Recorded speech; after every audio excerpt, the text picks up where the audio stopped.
नायता मंडला से देखे तो कौन कौन किसका नाम लेना चाहेंगे दोस्त? मेरे बचपन के जो साथी उसमें पिताजी सोच में पड़े, बोले यार ये कब स्कूल में चले गए, स्कूल तो ये छोड़ चुका है। पीएचडी कंप्लीट करने के बाद उसका आपने प्रचार बहुत बहुत जोरों शोरों से किया, उसके बारे में आप क्या कहेंगे? क्योंकि जिनको आलोचना करनी है वो जीवन भर आलोचना ही करेंगे, वो कभी आपसे खुश नहीं रह सकते।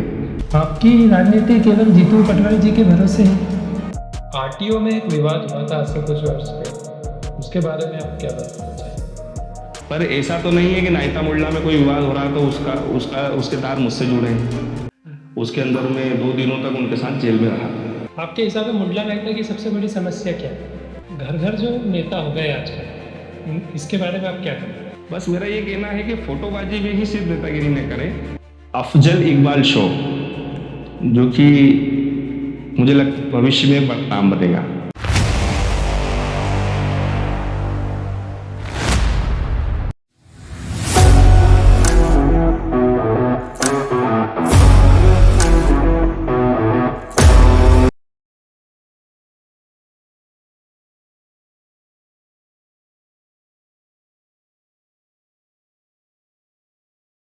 Welcome to the Afzal Iqbal show. मैं हूं अफजल पटेल और मैं हूं इकबाल पटेल। आज हमारे साथ है इंदौर जिला के युवा कांग्रेस अध्यक्ष डॉक्टर दौलत पटेल। बहुत बहुत धन्यवाद। आपने स्कूलिंग कहाँ से की? देखिए, बेसिकली मैं आपको बताना चाहता हूं कि पहली से लेकर जो 5वीं तक की मेरी शिक्षा है उसमें लगभग मेरे 5 स्कूल बदले गए। 5वीं से लगाकर 9वीं तक की जो शिक्षा है वो मेरी आईके स्कूल जो है जीपीओ के समीप है ये स्कूल, जिसको इस्लामिया करीमिया स्कूल बोलते हैं, तो वहां से हुई। उसके बाद 10वीं 11वीं और 12वीं मैंने पाल्दा में जो सीता देवी मल्टीपर्पज स्कूल है वहां से अपनी स्कूलिंग पूरी की। पहली से 5वीं तक जो 5 स्कूल बदल रहे हैं, इसकी क्या वजह है? देखिए, इसमें भी एक मेरी स्कूलिंग के पीछे भी एक विवाद था, हमारा पारिवारिक विवाद, भाईचारे वाला विवाद, आपसी में मोहब्बत वाला विवाद। इसको मैं आपके माध्यम से एक्सप्लेन करना चाहूंगा कि विवाद कैसा था।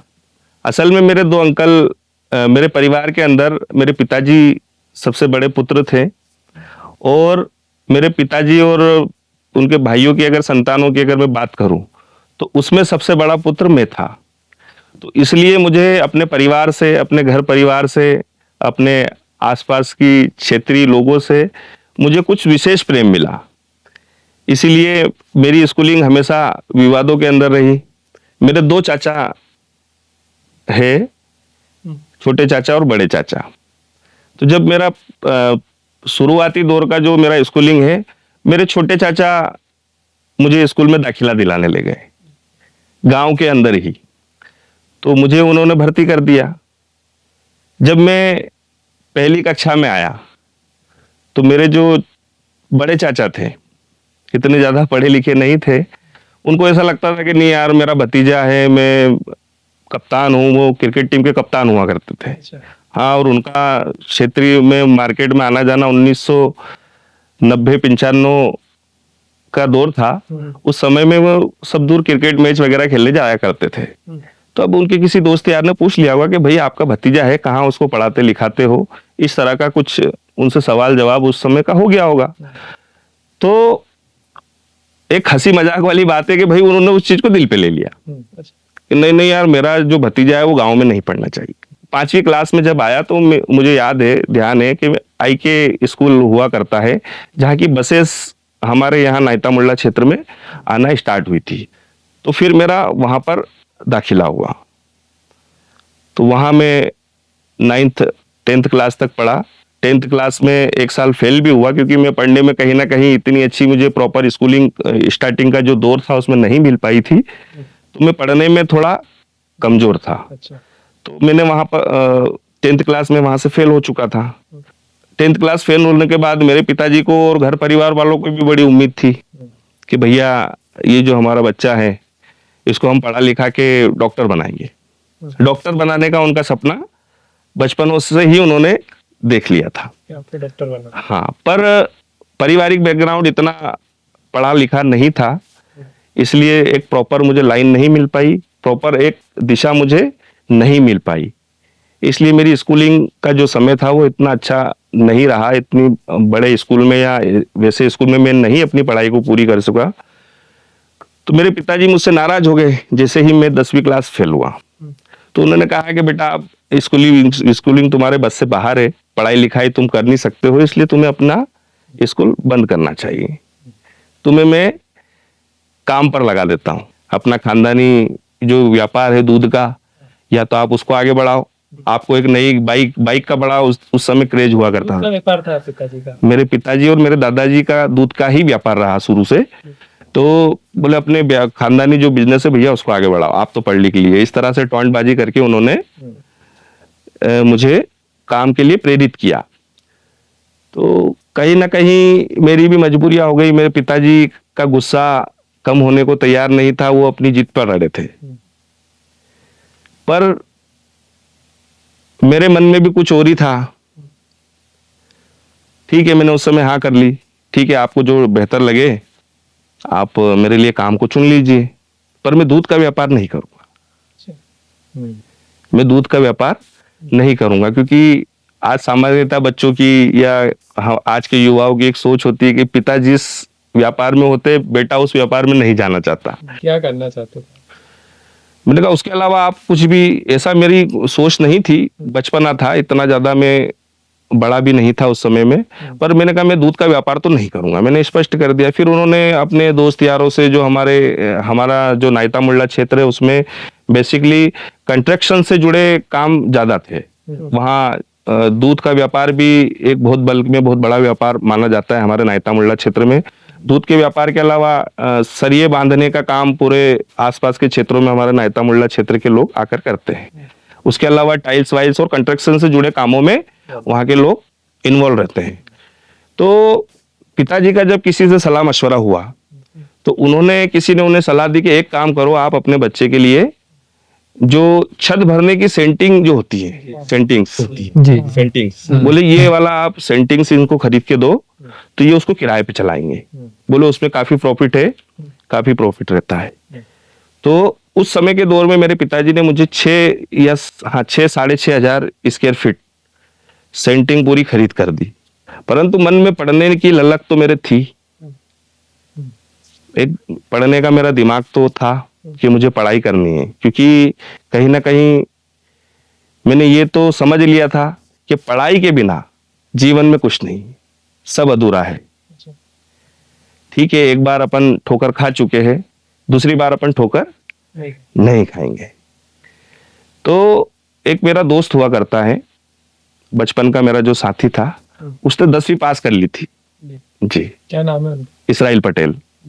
तो वो मेरा बचपन का दोस्त था और आज भी मेरा बेस्ट फ्रेंड है। हम अभी कम मिल पाते हैं और ईश्वर की तरफ से थोड़ा सा उन पे संकट भी है, उनकी किडनियों में अभी प्रॉब्लम भी है। तो मैं आप सबसे, आपके चैनल के माध्यम से निवेदन भी करता हूं कि उनके लिए आप प्रार्थना करें, दुआएं करें कि भाई उनको एक अच्छा स्वास्थ्य मिल पाए। तो फिर मैं अपनी लाइफ में आगे बढ़ा। मैंने 11th पास की, मैंने 12th पास की। 11th पास की और जब 12th में मैं पहुंचा तो मैं आपको बताना चाहता हूं, आपका शायद अगला प्रश्न हो सकता है कि आप राजनीति में कैसे आए। तो मैं इस पॉइंट के माध्यम से आपको बताना चाहता हूं कि मैं राजनीति में कैसे आया। तो हमारा जो सीता देवी स्कूल था, वहां पर जो 12th क्लास का जो स्टूडेंट होता था, स्कूल का प्रेसिडेंट 12th क्लास के स्टूडेंट को बनाया जाता था। हेड पूरे स्कूल का प्रेसिडेंट। तो वहां पर इलेक्शन के माध्यम से स्कूल का प्रेसिडेंट चुना जाता था। पहली से लगाकर 12वीं तक के जो स्टूडेंट है वो चुनाव में वोट करते थे और उसके माध्यम से प्रेसिडेंट चुनते थे। मेरा व्यवहार इतना अच्छा था, मैं हमेशा मिलनसारिता रखता हूं।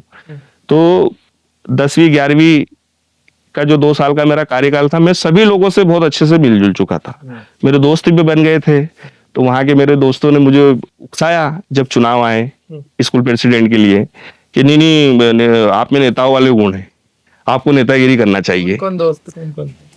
एक सन्नी था, सन्नी भाई करके मेरे दोस्त थे, एक चेतन भाई थे, ऐसे करके मेरे मित्र मंडली काफी बड़ी मित्र मंडली थी। अभी नाम लूंगा बहुत सारे नाम हो जाएंगे और किसी को बुरा भी लग जाएगा कि मेरा नाम इन्होंने छोड़ दिया जब आपका ये पॉडकास्ट वो देखेंगे। आपके गांव नायता मुंडला से देखे तो कौन कौन, आप किसका नाम लेना चाहेंगे दोस्त? मेरे बचपन के जो साथी है उसमें इसराइल पटेल हैं, अमजद भाई करके हैं, एक हमारे जितेन भाई करके हैं वहां पर, और एक आसिक पटेल करके हैं। ऐसे करके मेरे बचपन के करीब 10 एक फ्रेंड्स वहां पर थे। तो स्कूलिंग के भाई मेरे जो दोस्त, स्कूल टाइम के जो दोस्त थे वो अलग थे। तो उन्होंने मुझे उकसाया कि नहीं आप नेतागिरी वाला मटेरियल हो, आप पॉलिटिक्स में आओ। तो मैंने कहा ये बच्चों की पॉलिटिक्स, इसमें और बड़ी पॉलिटिक्स में बड़ा फर्क हो जाता है। नहीं पर आपको चुनाव बोले लड़ना चाहिए। हम 4 लोग प्रेसिडेंट के लिए चुनाव लड़े। तो ये मान के चलो 425 या ऐसे कुछ वोट थे पूरे स्टूडेंट्स के जो वोटिंग हुई थी, और हम 4 लोग लड़ने वाले थे। 265 वोट मुझे अकेले को मिले। 265 वोट, हम 4 प्रत्याशी थे। 265 वोट मुझे अकेले को मिले। और मुझे बहुत अच्छे से ध्यान है कि जब हमारी रैली, मेरे दोस्तों ने सब पूरा स्कूल के हमारे फ्रेंड्स रैलियां निकालने लगे। साइकिलें थी, गाड़ियां किसी के पास थी तो किसी के पास, जिसके पास गाड़ी हो वो गाड़ी, जिसके पास साइकिल हो साइकिल, हमारी रैली निकाली गई। किस वर्ष की बात? ये लगभग मेरे हिसाब से 2010 के आसपास की बात होगी। तो जब रैली निकली तो रैली सीधी मेरे घर के बाहर चली गई। वो मेरे दोस्तों को तो पता नहीं कि ये छुपी छुपाई बातें छुप छुप के पढ़ाई करता है क्योंकि मैं स्कूल की ड्रेस भी अपने वो काम के बैग में रख के ले जाया करता था। तो घर पे से मैं ड्रेस से निकलता भी नहीं था। मैं स्कूल में जाके या स्कूल के बाहर कोई ऐसा हमारा स्थान था वहां जाकर ही मैं ड्रेस को पहना करता था। आमतौर पर बच्चे नहीं जाते स्कूल, और आप स्कूल जा रहे थे और घर वालों से छुप कर जा रहे थे। छुप कर जा रहा था। तो मेरे घर के बाहर पटाखे फूटने लगे क्योंकि 9 साढ़े 9 मेरे पिताजी का पेपर रेगुलर पढ़ते हैं, वो कभी पेपर पढ़ना नहीं चूकते। मेरे पिताजी बाहर बैठ के पेपर पढ़ रहे थे और एकदम रैलियां, भाई स्कूल के बच्चों की रैली आई और यहाँ घर के बाहर आके फटाके वटाके और फूट रहे और मेरे गले में हार वार पीने हुआ। मेरे अंदर अलग ही एक डर था। और मैं फिर बताना तो था ही कि भाई 12th में हूं मैं वर्तमान में। तो पिताजी ने बाहर आके पूछा, बोले बच्चों क्या हो गया? अरे तो आप लोग क्यों? उनको लगा मेरा बर्थडे होगा इसलिए इसके साथी रैली वगैरह निकाल रहे। तो मेरे दोस्तों ने कहा दौलत हमारा प्रेसिडेंट बन गया, स्कूल का प्रेसिडेंट बन गया। तो पिताजी सोच में पड़े, बोले यार ये कब स्कूल में चले गया? स्कूल तो ये छोड़ चुका है। तो बोले ये कहाँ पढ़ता है? बोले नहीं ये अभी 12th क्लास में और पढ़ते हो और हमारे स्कूल से आज चुनाव जीते हैं ये। तो मेरे पिताजी ने उस समय एक मीठी मुस्कान देते हुए आकर मेरी पीठ थपथपाई और मुझे हौसला दिया और अपनी तरफ से जो वो शाबाशी दे सकते थे उन्होंने शाबाशी दी। आपके परिवार का भी कोई पॉलिटिकल बैकग्राउंड रहा है? हाँ बिल्कुल, मेरे पिताजी पॉलिटिकल उनका बैकग्राउंड रहा है। वो हमेशा से गांव की जो पंचायत हुआ करती थी, 2012 तक हमारे नायता मुंडला क्षेत्र में पंचायत हुआ करती थी, 2014 तक जी। तो मेरे पिताजी भी लगभग 25 साल नायता मुंडला क्षेत्र में पंच का चुनाव लड़े और पंच रहे। मेरे चाचा जी भी 2 बार वहां के पंच रहे। तो कहीं ना कहीं पंचायत में हमेशा से हमारा रोल रहता था और इसीलिए हमारा जो नायता मुंडला परिवार है वो हमारा परिवार जैसा हमसे जुड़ा हुआ है, क्योंकि हमारे दादाजी के टाइम से ही हम एक सामान्य जीवन में एक सोशल वर्क के माध्यम से लोगों से जुड़े हुए हैं। लोगों के काम आते जाते रहते, लोग हमारे काम आते, हम लोगों के काम आते हैं, इसीलिए हमारा एक जुड़ाव तो है। पिताजी ने कभी नहीं सोचा कि पंच से आगे राजनीति में बढ़ना चाहिए? क्या होता है कि सरपंची का उन्होंने जरूर सोचा था, पर कुछ परिस्थितियां ऐसी बनी कि भाई लगभग सभी लोग तो अपने हैं, तो किन्हीं कारणों से महिला सीट हो गई थी। जब पहले एसटी सीट हुई, फिर एससी सीट हुई, फिर ओबीसी सीट हुई तो उस पर भी महिला हो गई थी। तो कहीं ना कहीं जब मेरे पिताजी का राजनीति का जो समय था उस समय में आरक्षण के कारण मेरे पिताजी सरपंच का चुनाव नहीं लड़ पाए थे, इसीलिए वो पंच से आगे कभी नहीं बढ़ पाए। जनपद पंचायत सदस्य या कुछ और चुनाव में? नहीं, वो कभी जनपद सदस्य या जिला पंचायत सदस्य के रूप में उन्होंने अपने आप को नहीं बढ़ाया। उनकी एक हमेशा से सोच रही थी कि मैं जिस क्षेत्र में रहता हूँ यहीं पर अपने परिवार की सेवा करूं, यहीं पर लोगों की मदद करूं। जो सामान्यतः हम कहते हैं कि भाई हर बेटे का जो हीरो होता है वो अपना पिता होता है, तो इस बात को सार्थक मानते हुए मैं भी इस बात को सही मानता हूं, और ये बिल्कुल सत्य है कि हर बेटे का जो हीरो होता है वो अपना पिता होता है। तो जब जब भी मुझे लगता है कि नहीं यार, पिताजी की सलाह लेना जरूरी है, क्योंकि मेरे पिताजी का एक जो लोगों से जुड़ाव रहा वो बहुत पुराना रहा, उनका एक अनुभव बहुत पुराना अनुभव रहा। तो मुझे जहां लगता है कि यार इन चीजों में अपन थोड़ा सा अपने को कैसे इसको बहुत अच्छे से करना चाहिए, तो उन चीजों के लिए भी मैं अपने पिता की राय जरूर लेता हूँ, और मुझे वो हमेशा अच्छी राय देते हैं, आगे बढ़ाने की राय देते हैं, आगे बढ़ने की राय देते हैं। राजनीति के अलावा आपका कोई व्यवसाय? देखिए, मैं पेशे से अभी अधिवक्ता हूँ। मैंने बीकॉम किया, बीकॉम के बाद मैंने एलएलबी किया, उसके बाद मैंने एलएलएम किया, और उसके बाद मैंने लॉ में पीएचडी किया। तो मेरा जो व्यवसाय है, मैं विधिक व्यवसाय के अंदर इन्वॉल्व रहता हूँ, और सामान्यतः खेती किसानी वाले हम परिवार से जुड़े हैं, तो कहीं ना कहीं जहाँ जैसा मौका मिलता है हम खेती से भी जुड़े रहते हैं। आपने पीएचडी का भी जिक्र किया, तो बहुत आपने पीएचडी कंप्लीट करने के बाद उसका आपने प्रचार बहुत बहुत जोरों शोरों से किया, उसके बारे में आप क्या कहना चाहेंगे? देखिए, मैं आपको बताना चाहता हूं कि मैं वर्तमान में यूथ कांग्रेस का जिला अध्यक्ष हूं, और हमेशा लोगों से जुड़ा रहता हूं, और सोशल मीडिया पे मैं और मेरे जो साथी लोग हैं वो काफी एक्टिव रहते हैं। तो जो प्रचार प्रसार, पीएचडी का जो प्रचार प्रसार हुआ है, आपका सवाल थोड़ा सा उल्टा हो गया, वो मैंने खुद ने नहीं किया, वो मेरे अपने लोगों ने किया, मुझसे प्रेम रखने वाले लोगों ने किया। आलोचना आपकी हुई उसमें? मेरी पीएचडी को देखकर, क्योंकि मैंने जैसा बताया मेरा स्कूल का जो समय था बड़ा संघर्ष वाला था, इतने संघर्ष के बाद अगर मैं इस मुकाम तक पहुंचा हूं, तो जाहिर सी बात है जिन लोगों को खुशी होना चाहिए वो खुश भी होंगे। तो वो काफी खुश हुए मेरी इस उपलब्धि से, और उन्होंने बहुत प्रचार प्रसार किया। तो उनकी खुशी को बढ़ाने के लिए मैं भी उनके साथ रहा, मैंने भी अपनी तरफ से मैं जो जो खुशी जिस अंदाज में मना सकता था मनाई। उसमें कुछ लोगों ने आलोचनाएं भी की, पर मुझे मेरी आलोचना से कोई फर्क नहीं पड़ता, क्योंकि जिनको आलोचना करनी है वो जीवन भर आलोचना ही करेंगे, वो कभी आपसे खुश नहीं रह सकते। आपके जो कॉलेज में आपने के छात्र राजनीति में आपने क्या क्या चीजें की? देखिए, मैं बीकॉम, जिस समय मैं बीकॉम कर रहा था, तो मेरा फर्स्ट ईयर जैसे ही बीकॉम का कंप्लीट हुआ, उसके बाद मैं सेकेंड ईयर में आया। सेकेंड ईयर में मैं जैसे ही आया, तो युवक कांग्रेस का जो हमारा संगठन है, कांग्रेस पार्टी का ही एक विंग है, इसमें चुनाव के माध्यम से मेरे आइडियल, मेरे नेता आदरणीय राहुल गांधी जी और युवक कांग्रेस संगठन की एक सोच है कि नेता बनो, नेता चुनो। इस सोच को सार्थक बनाने के लिए वो चुनाव के माध्यम से पदों पर निर्वाचन के माध्यम से ही पद दिए जाते। तो मेरे साथियों ने हिम्मत दिखाई, मेरे वरिष्ठों ने हिम्मत दिखाई और कहा कि नहीं भाई तू कर, हम तुम्हारा सपोर्ट करेंगे। तो हमने निर्णय लिया कि हमें विधानसभा अध्यक्ष के लिए चुनाव लड़ना है।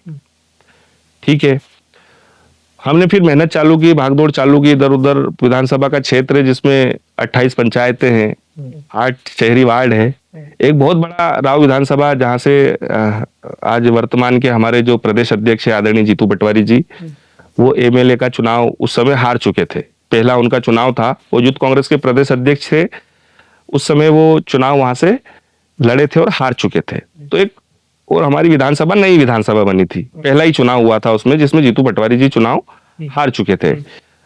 फिर हमने पूरा उस कागज पेन पर पूरा वर्क किया साथियों के साथ मिलकर।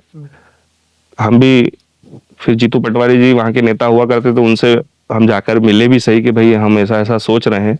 तो उनका यही कहना है था कि भाई ये यूथ कांग्रेस का चुनाव है, इसमें बड़े नेताओं का इन्वॉल्वमेंट ज्यादा रहता नहीं है, पर ये चुनाव ऐसा है कि भाई जो मेहनत करेगा वो जीतेगा। तो मैं अपने परिवार, अपने साथियों के साथ करीब 20-25 लोग हम उनसे मिलने गए थे। तो मैंने उनका आशीर्वाद लिया और चुनाव लड़ने का फैसला किया। मैंने कहा भैया जो होगा मेहनत से ही होगा। फिर क्या परिणाम रहे थे इसके? जब मैं चुनाव लड़ा, चुनाव की जद्दोजहद रही, काफी मेहनत रही, 3 से 4 महीने उस पूरे चुनाव में लगे। तो जब रिजल्ट आया तो मैं चुनाव जीता जी।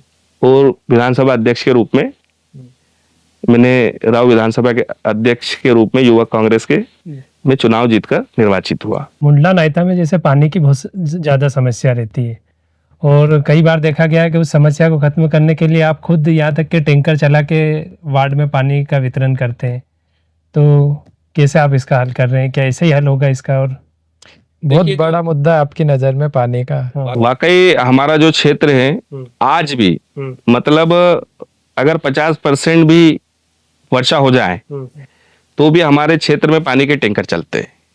उसका एक कारण रहा है कि जो आबादी वाला क्षेत्र है वो 5 महीने पहले ही वहां के बोरिंग सूखने लग जाते हैं। वो जैसा कि आपका प्रश्न था कि कई बार आपको देखा है कि आप भी टैंकर खुद ही चलाने लग जाते हैं, तो मैं आपको बताना चाहूंगा कि मेरे 2 टैंकर निःशुल्क पानी के ऊपर ही चलते हैं आज भी। तो कभी कभी संकट ऐसा आ जाता है कि भाई हमारे जो ड्राइवर्स होते हैं भाई उनके भी घर में कोई संकट आ जाता है, कोई काम आ जाता है और फिर पानी के लिए लगातार फोन तो आते ही है, किसी के वहाँ इमरजेंसी में पानी भेजना पड़ता है। तो इसी दशा में क्या करेंगे, तो फिर मैं खुद ही टैंकर चलाने लगता हूँ और मैं खुद ही उनको पानी पहुंचा देता हूँ घर जाकर। सरकार से क्या मदद ली आपने इस पानी के जो समस्या है इस बारे में? देखिए सरकार के अपनी टैंकर चलते हैं। आदरणीय जीतू पटवारी जी 10 साल जब विधायक रहे तो उनकी तरफ से भी मुझे टैंकर भेजे जाते थे, तो मैं और ज्यादा पानी बांटने का काम करता था।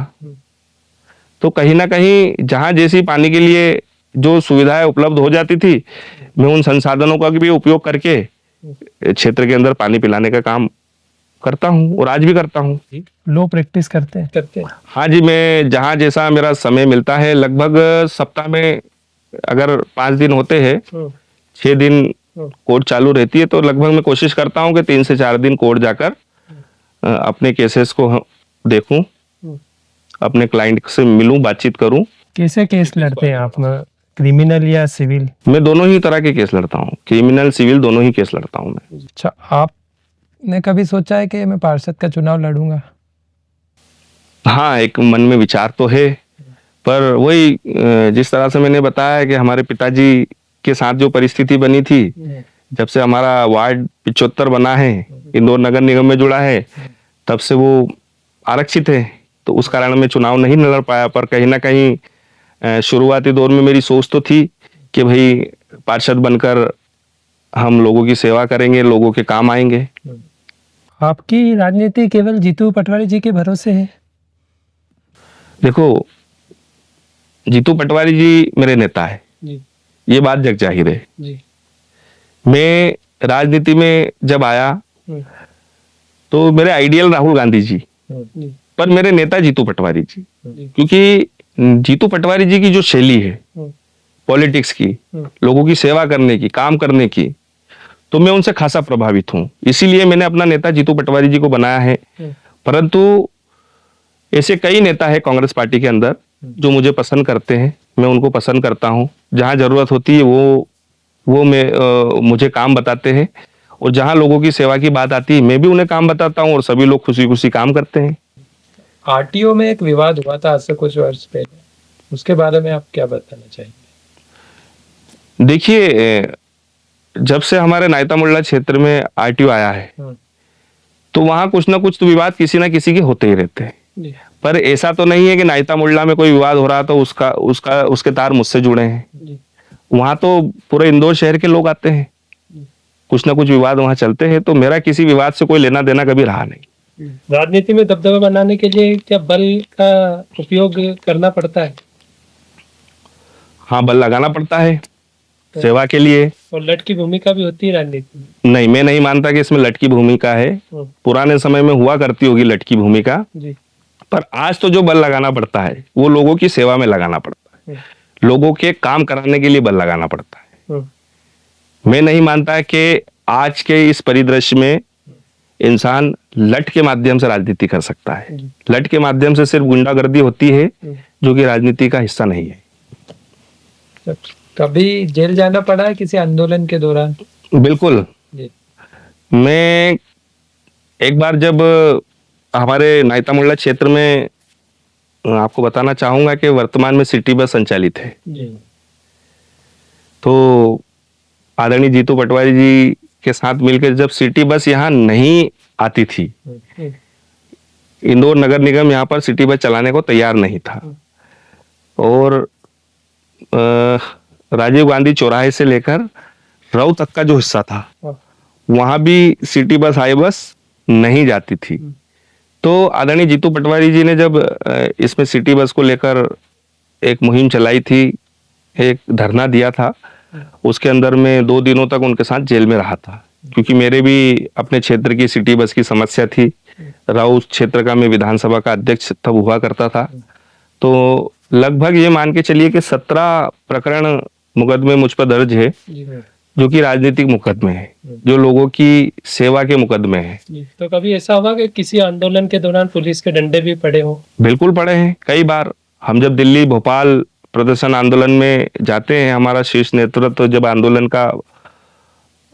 आंदोलन करते हैं जनता के मुद्दों के लिए, किसानों के मुद्दे के लिए, तो हमने कई बार, हम पर पुलिस द्वारा लाठियां बरसाई गई है, वाटर कैनन का हमें सामना करना पड़ा।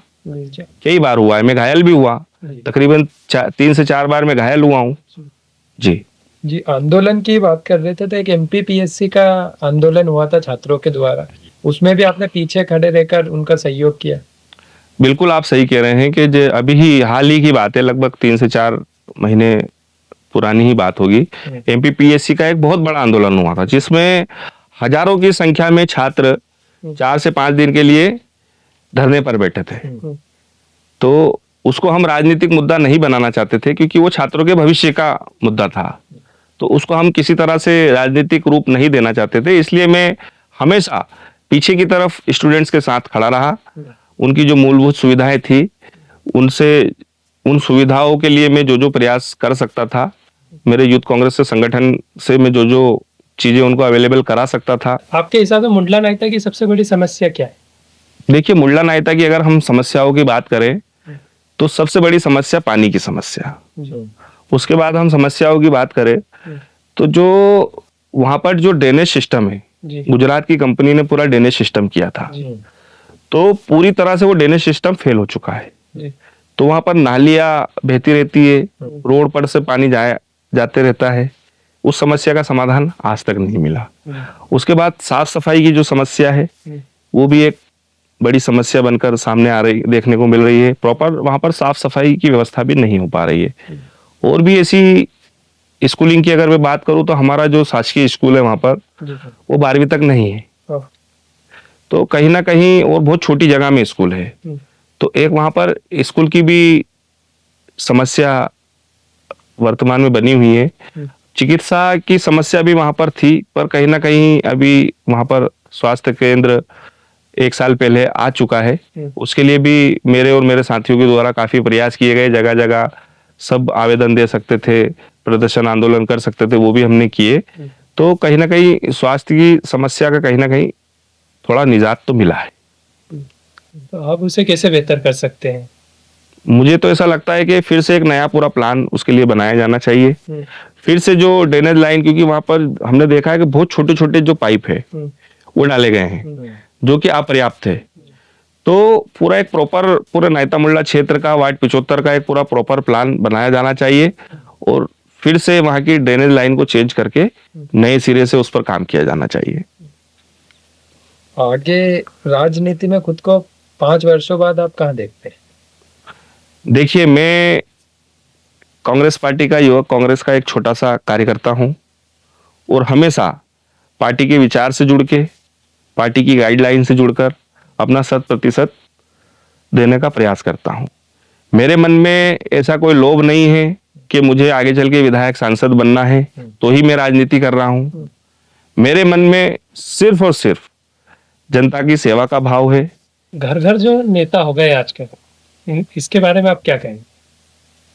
देखिए, मैं तो बस यही कहना चाहूंगा कि घर घर जो नेता हो गए, आपका प्रश्न है जिस हिसाब से, तो नेता होना चाहिए। नेता होंगे तो जनता के काम होंगे, जनता को नेता अपनी सेवाएं देंगे।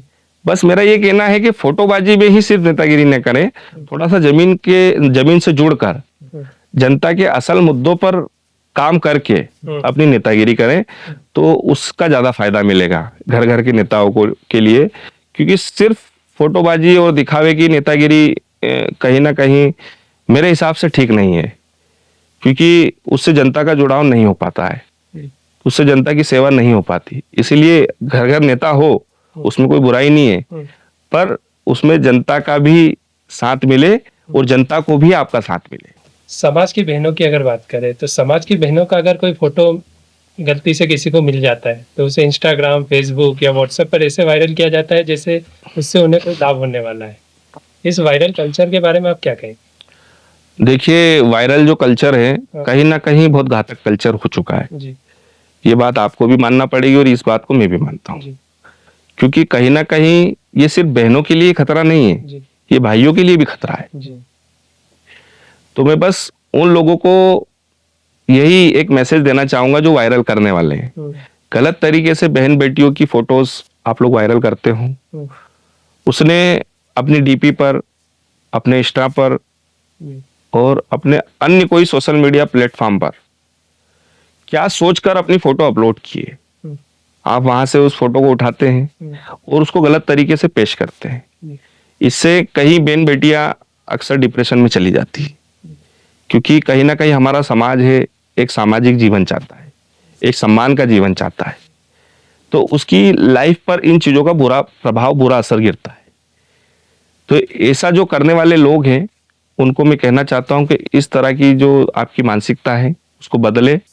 और मैं हमारी सामाजिक जो बहन बेटियां हैं उनसे भी ये निवेदन करना चाहता हूं कि आप थोड़ा सा इन चीजों से बचें, क्योंकि आप किसी अच्छे मकसद के लिए, एक अपनी भावनाओं को व्यक्त करने के लिए सोशल मीडिया प्लेटफॉर्म का उपयोग करके अपने फोटो वोटो उस पर डालते हैं, परंतु उसका मिसयूज हो जाता है कई बार। तो इन चीजों से आपको सतर्क रहने की, बचने की बहुत आवश्यकता है। समाज की बात कर ही रहे हैं तो आपके हिसाब से समाज के 5 बड़े नेता कौन कौन हैं? देखिए, नायता पटेल समाज में गिनती अगर हम लगाएंगे तो काफी हमारा समाज एक सभ्य समाज रहा है। जैसे हम सनवर भाई की बात करें, डॉक्टर सनवर पटेल, तो आज वो वक्फ बोर्ड के प्रदेश के चेयरमैन हैं। हम बात करें हाजी सोहराब पटेल जी की, जो कि बांक पंचायत के सरपंच रहे हैं और आज वर्तमान में प्रदेश के सचिव भी है और काफी सक्रिय राजनीति में वो रहते हैं। धार जिले से मैं बात करूं तो हमारे लियाकत पटेल जी, जो वर्तमान में वहां के पार्षद हैं। पलवाड़ा की अगर मैं बात करूं तो हमारे अजगर पटेल जी।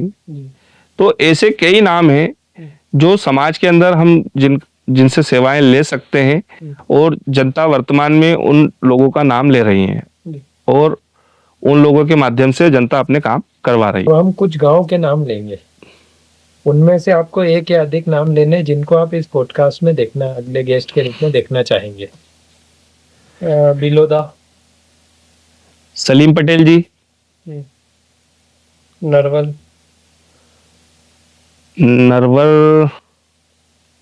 टोक में आरिफ पटेल जी, जो कि अभी नगर पंचायत में उपाध्यक्ष है और पिछले 3 बार के पार्षद भी हैं।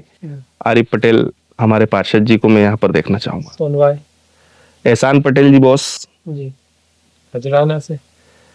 खजराना से उस्मान पटेल जी को ही आप लाएं, क्योंकि और उसके अलावा इकबाल खान साहब जो पार्षद है भी वर्तमान में, उनको भी यहाँ अपने पॉडकास्ट में मौका दें। नोगामा, नागोरा, या आप मन खुद की इच्छा से किसी गांव के नाम ले सकते हैं। धार से आप लियाकत पटेल जी को यहाँ पर मौका दे। नागौर और नोगामा से आप अजीज पटेल जी हैं, काफी एक्टिव हैं। पलवाड़ा से अजगर पटेल जी, जो कि जनपद सदस्य भी रहे हैं। आपको इस शो में आके कैसा लगा? देखिए, अफजल इकबाल शो, जो कि मुझे लगता है भविष्य में एक बड़ा नाम बनेगा और मुझे यहाँ पर आकर आप लोगों से अपनी बातें, अपने भाव शेयर कर बहुत अच्छा लगा और मैं उम्मीद करता हूं कि भविष्य में आपका ये शो एक बड़ा शो बनेगा, क्योंकि आप भी मेरी तरह अफजल और इकबाल दोनों छोटे बड़े भाई, जो कि रिश्ते में मेरे भी भाई लगते हैं, मेरे भी दोस्त हैं। तो आप भी काफ़ी मेहनत है और आपका भी जीवन काफ़ी संघर्षों वाला है। तो मुझे ऐसा लगता है कि आप अपने इस शो को बहुत आगे बढ़ाएंगे। तो मैं बहुत धन्यवाद करता हूं हमारे अफजल इकबाल शो के सभी हमारे साथियों का, कि जिन्होंने मुझे यहाँ पर बोलने का मौका दिया और अपने इस बहुत ही जानदार शानदार बेहतरीन शो में मुझे जगह दी। उसके लिए मैं हृदय की अंतर्रूपी गहराइयों से आपका धन्यवाद करता हूं और हाथ जोड़कर आपका आभार व्यक्त करता हूं कि आपने जिस इस प्लेटफॉर्म के माध्यम से जो हमारे देश को आगे बढ़ाने के लिए, जो हमारे सामाजिक लोगों को आगे बढ़ाने के लिए और जो इस देश के अच्छे नागरिकों को, अच्छे नेताओं को आगे बढ़ाने के लिए जिस प्लेटफॉर्म का चयन किया है वो बहुत ही अच्छा प्लेटफॉर्म है। ईश्वर अल्लाह ताला आपको आगे बढ़ाए, आप इसी तरह लगातार मेहनत करें और समाज की कुरीतियों को खत्म करने के लिए अच्छाइयों को उन कुरीतियों के आगे सामने लाएं और उन अच्छाइयों को आगे बढ़ाएं। मैं आप सभी का धन्यवाद करता हूं, आभार करता हूं और पुनः अफजल इकबाल शो के जो हमारे साथी है उनकी प्रशंसा करता हूं कि बहुत ही अच्छा ये शो है। ईश्वर आपको खूब आगे बढ़ाए, खूब तरक्की करे और आप भी समाज से जुड़े इन मुद्दों को, कामों को आगे बढ़ाए। बहुत बहुत धन्यवाद। बहुत बहुत शुक्रिया।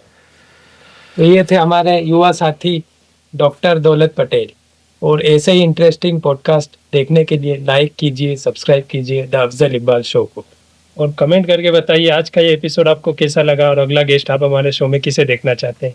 शेयर करना ना भूलें। मिलते हैं अगले एपिसोड में।